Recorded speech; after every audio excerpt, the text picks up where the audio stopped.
नमस्कार. आजच्या व्हिडिओमध्ये आपण बघायचं आहे what is debenture and types of debentures. Debenture म्हणजे काय आणि डिबेंचरचे कोणकोणते प्रकार आहेत ते आपण ह्या व्हिडिओमध्ये बघायचं आहे. सर्वप्रथम आपण बघूया व्हॉट इज डिबेंचर. डिबेंचर म्हणजे काय. डिबेंचरला मराठीमध्ये कर्ज रोखा असं म्हटलं जातं. म्हणजे ज्यावेळी लिमिटेड कंपनीला त्यांचा व्यवसाय चालवण्यासाठी जादा पैशाची गरज असते आणि हा पैसा कंपनी प्रत्येक वेळी शेअर्स विक्री करून उभा करू शकत नाही, तर कंपनी काय करते, तर त्यांना लागणारा अतिरिक्त पैसा उभा करण्यासाठी डिबेंचरचा वापर करते. म्हणजेच कंपनी डिबेंचरची विक्री पब्लिकमध्ये करत असते आणि पब्लिक कडून कर्जाऊ स्वरूपात मोठ्या प्रमाणावर पैसा उभा करू शकते. A debenture is a small denomination of ₹100, ₹500 और ₹1000.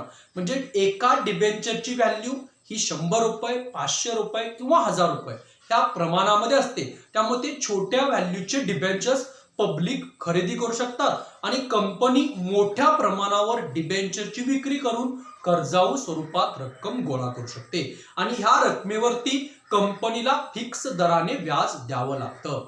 मग आता डिबेंचरची नेमकी व्याख्या काय ते आपण ह्या ठिकाणी बघायचं आहे. Definition of debenture.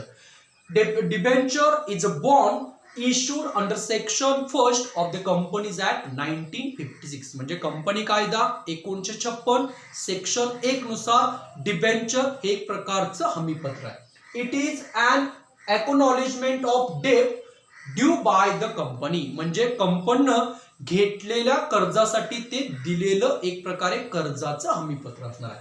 And promising to repay the debt on or after a fixed time. आणि त्या डिबेंचरची रक्कम किती कालावधीनंतर कंपनी परत करणार आहे याचाही उल्लेख त्या हमीपत्रावरती असणार आहे.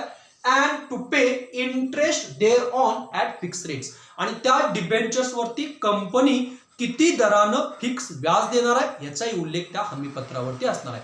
म्हणजे कंपनी डिबेंचर स्वरूपात जे कर्ज घेत असते त्या कर्जाचं दिलेलं हमीपत्र त्यालाच आपण इथं डिबेंचर्स असं म्हणणार आहे. आता त्याच्यानंतर आपण बघायचं आहे शेअर्स आणि डिबेंचर्स याच्यामध्ये नेमका फरक काय. Share is the capital of the limited company and share holder is the owner of the company. Share हे कंपनीचं भांडवल असतं आणि शेअर होल्डर हे कंपनीचे खरे मालक असतात. Debenture is a loan. Debenture हे एक प्रकारे कंपनीचं कर्ज आहे and debenture holder is a loan creditor of the company. आणि डिबेंचर होल्डर हे कंपनीचे लोन क्रेडिटर आहे. म्हणजे कंपनी त्या लोकांचे पैसे कर्ज स्वरूपात देणे बाकी असणार आहे. शेअर होल्डरला दरवर्षी कंपनीला जर नफा होत असेल तर त्यांना डिव्हिडंड स्वरूपात किंवा लाभांश स्वरूपात रक्कम दिली जाते. मात्र डिबेंचर होल्डरला दरवर्षी त्यांच्या ठरलेल्या दरानं व्याज हे द्यावं लागतं. म्हणजे डिबेंचर होल्डरचं इंटरेस्ट हे फिक्स असतं, तेवढे टक्क्यानं त्यांना दरवर्षी व्याज द्यावं लागतं. त्यानंतर शेअरची रक्कम कंपनीच्या लाईफ टाइम मध्ये परत केली जात नाही. मात्र डिबेंचरची रक्कम जर त्याचा कालावधी पूर्ण झाला तर कंपनीला त्याची रक्कम त्यांना परत द्यावी लागते आणि त्याचं जे काही व्याज असतं ते दरवर्षी कंपनी त्यांना देतच असते. आता त्याच्यानंतर आपल्याला बघायचं आहे टाइप्स ऑफ डिबेंचर्स किंवा क्लासिफिकेशन ऑफ डिबेंचर्स. डिबेंचरचे प्रकार कोणकोणते आहेत. तर डिबेंचरचा पहिला प्रकार आहे अनसेक्युअर्ड डिबेंचर्स. म्हणजे ह्या डिबेंचर होल्डरला कुठल्याही प्रकारची सिक्युरिटी असत नाही. Holders of these debentures are not given any security in respect of payment of interest or repayment of principal. म्हणजेच ह्या डिबेंचरच्या व्याजासाठी किंवा डिबेंचरचा कालावधी पूर्णंतर त्याची रक्कम परतफेड करण्यासाठी कुठल्याही प्रकारची मालमत्ता तारण कंपनी देत नाही. त्यामुळे त्या डिबेंचरच्या सुरक्षिततेची हमी असत नाही. त्यामुळे त्यांना अनसेक्युअर्ड डिबेंचर्स असं म्हटलं जातं. त्यानंतर दुसरा प्रकार आहे सेक्युअर्ड ऑर मॉर्गेज डिबेंचर्स. म्हणजेच ह्या प्रकारच्या डिबेंचरला कंपनीनं स्वतःची मालमत्ता तारण दिली असते, त्यामुळे त्या डिबेंचरला एक प्रकारची हमी असते. Debentures which are secured by mortgage or charge on whole or part of the assets of the company. आणि ह्या प्रकारच्या डिबेंचर होल्डरला कंपनी स्वतःची मालमत्ता, मग ती पूर्ण स्वरूपात किंवा अंशतः स्वरूपात तारण म्हणून देत असते. त्यामुळं ह्या डिबेंचरला सेक्युअर्ड किंवा मॉर्गेज डिबेंचर्स असं म्हटलं जातं. त्यानंतर डिबेंचरचा तिसरा प्रकार आहे redeemable debentures. These debentures are redeemed after expiry of the period of fixed. म्हणजेच रिडीमेबल डिबेंचर्स म्हणजे काय, तर ज्या डिबेंचरचा कालावधी पूर्ण होतो आणि त्यानंतर त्याचे पैसे परत केले जातात. म्हणजे ह्या डिबेंचरचा एक निश्चित कालावधी असतो, तो संपल्यानंतर त्याचे पैसे कंपनी परत करत असते. त्याला आपण रिडीमेबल डिबेंचर्स असं म्हणतो. त्यानंतर चौथा प्रकार आहे irredeemable debentures. These debentures company is not liable to repay the amount of debentures during certain period. म्हणजेच ह्या डिबेंचरचा पैसे देण्याचा कालावधी हा निश्चित स्वरूपाचा असत नाही. म्हणजे जसं रिडीमेबलचा कालावधी हा फिक्स असतो, तसंच इरिडीमेबलचा पैसे देण्याचा कालावधी हा फिक्स असत नाही.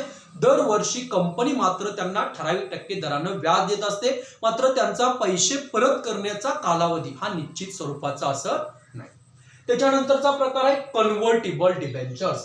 Such debentures are convertible into shares of the company as per the terms of issue.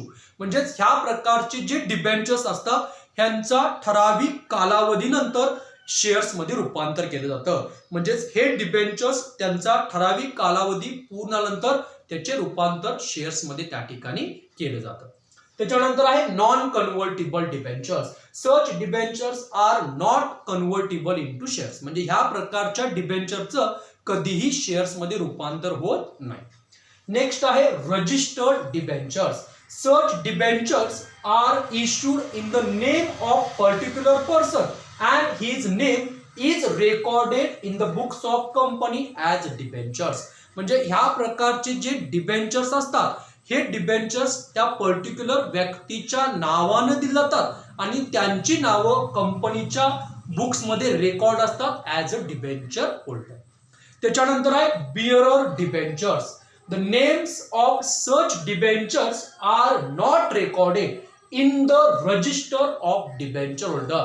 ह्या बिअरर डिबेंचरची जी नावं असतील ते कंपनीच्या बुक्स मध्ये नोंद केली जात नाही. म्हणजेच डिबेंचर होल्डरचं नेम रेकॉर्डला असणार नाही. डिबेंचर ज्या व्यक्तीजवळ असेल ती व्यक्ती त्या डिबेंचरची ओनर असेल किंवा मालक असेल.